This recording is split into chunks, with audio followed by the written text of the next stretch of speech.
When my son turned 2, I thought letting him enjoy some cartoons on YouTube would be harmless fun. Like many parents, I turned to Cocomelon, a show that seemed cheerful, colorful, and filled with catchy songs about everyday lessons.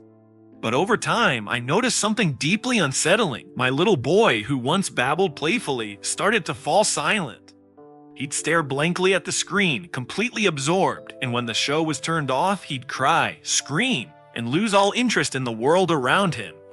Eventually, I had to enroll him in speech therapy, hoping to help him catch up. What began as innocent entertainment slowly revealed itself as something far more serious, a show so captivating that experts are comparing its addictive qualities to nicotine.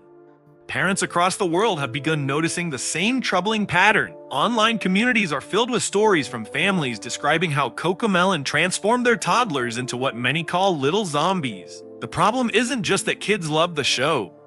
It's that they become glued to it, seemingly unable to look away or engage with anything else. According to children's media specialist Jarich Sans, Cocomelon may actually be one of the most harmful programs for early development, crafted with a design philosophy focused less on education and more on attention manipulation. The science behind this begins with color. Cocomelon's signature look, intensely bright blues, greens, and yellows, uses maximum saturation levels. That means these colors are literally as vivid and luminous as possible. In design psychology, highly saturated colors are associated with urgency and excitement. They're often used in alerts, notifications, and slot machines, places where grabbing attention instantly is the top priority. Cocomelon's creators pair these colors in perfect contrast, ensuring that each hue pops dramatically against the others.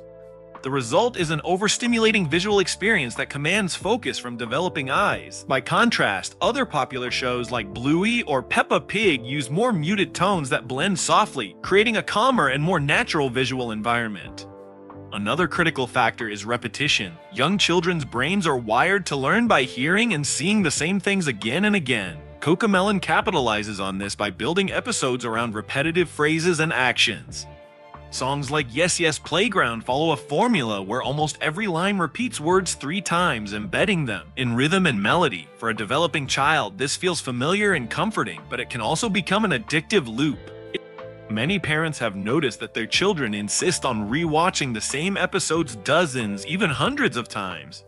The platform's analytics confirm this behavior. Dozens of Cocomelon videos have surpassed 1 billion views each, a staggering statistic that speaks not only to popularity, but also to compulsive repeat viewing. Music is part of the formula as well. Each song carries a steady, looping lullaby-like background, subtly designed to maintain engagement. Combined with vibrant visuals, predictable repetition, and constant smiling characters, it produces a hypnotic effect. Many parents describe their toddler slipping into a trance the moment the show begins, unresponsive to voices, gestures, or even direct interaction. One mother described waving her hand in front of her son's face while he watched, and he didn't blink. Others report that their kid's behavior shifts dramatically when the show is turned off, crying, screaming, or collapsing into tantrums as if suffering withdrawal.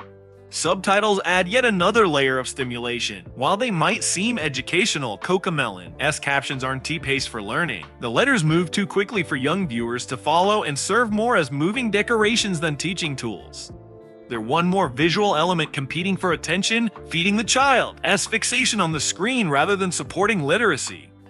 Cocomelon presents itself as an educational tool, a series designed to make learning fun and give parents peace of mind. But experts argue the lessons are often shallow or even counterproductive. In one popular episode, No No Bedtime, the baby character repeatedly refuses to brush his teeth, bathe, or go to bed, singing no no no at every turn. Though the story resolves with eventual compliance, repetition of the word no conditions children to mimic defiance.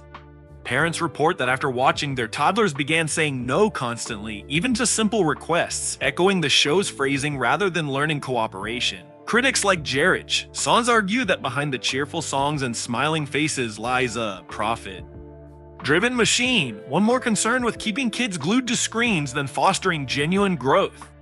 TikTok researchers who analyzed Cocomelon's editing compared it to slot machine mechanics. Frequent, unpredictable rewards, in this case visual and musical shifts, keep the viewer hooked.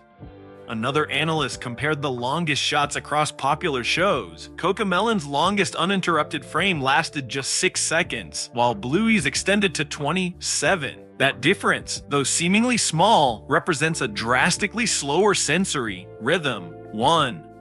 That allows comprehension and reflection, crucial for cognitive development. The consequences of such overstimulation are becoming evident. Developmental psychologist Dr. Kristen Summer explains that during normal programming, infants focus on the screen about 11% of the time. But with Cocomelon, that attention skyrockets to 74%, an unprecedented level of fixation. This might seem impressive, a show that holds attention, but it signals something dangerous: overactivation of the brain's reward pathways. When the show stops, the sudden absence of rapid stimuli can cause discomfort, irritability, and even withdrawal-like behavior. Educators and caregivers have witnessed these effects firsthand. Preschool teachers describe children who freeze in place the moment a Cocomelon song begins, dropping toys mid-play and staring blankly at the screen until the music ends. Volunteers recall snack times interrupted as every toddler stopped chewing to watch an episode. Parents on TikTok began documenting the Cocomelon effect, playing the show's theme song and recording their children sprinting toward the TV with wide eyes, grinning as if hypnotized.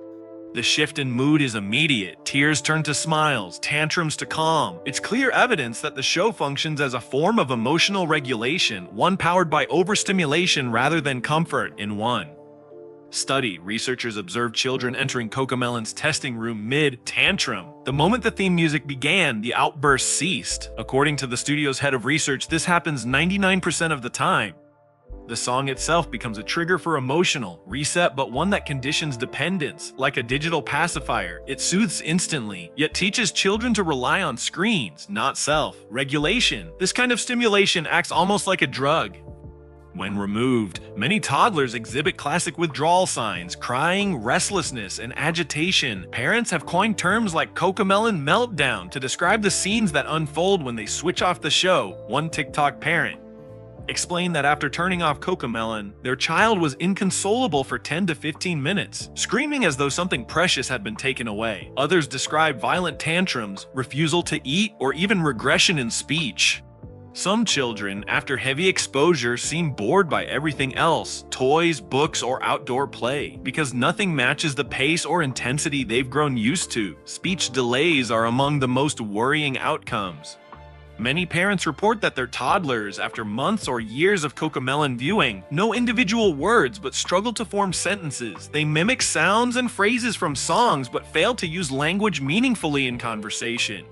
Speech language pathologists explain that excessive screen time, particularly from fast-paced, plotless content, deprives children of crucial interaction. Unlike story-based shows or real human conversation, Cocomelon offers no narrative to follow, no cause and effect relationships to understand, and no pauses for reflection. The result is passive absorption, not active learning.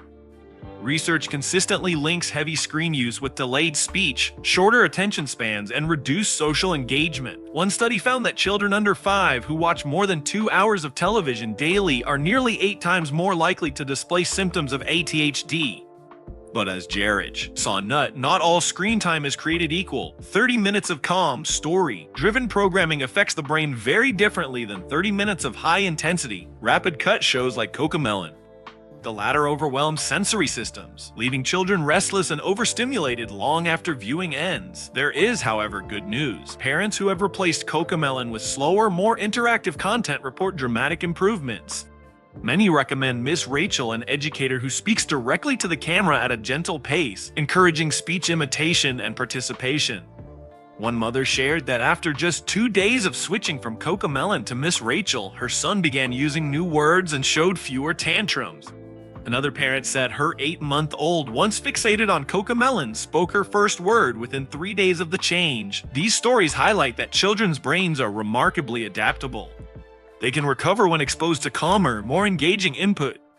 The path forward isn't about banning screens entirely, but choosing them wisely. Experts recommend limiting viewing time, watching when possible, and prioritizing slower, story-driven shows that encourage thinking and language use. Most importantly, balance screen time with real-world interaction, talking, reading, exploring, and playing. These are the true engines of early development. What parents are discovering, often the hard way, is that entertainment built for attention can't replace connection. Cocomelon may calm a tantrum, but at a cost. Behind the bright colors and cheerful tunes lies a powerful reminder. Children need presence more than pixels, and no algorithm can substitute a parent's voice, smile, or embrace.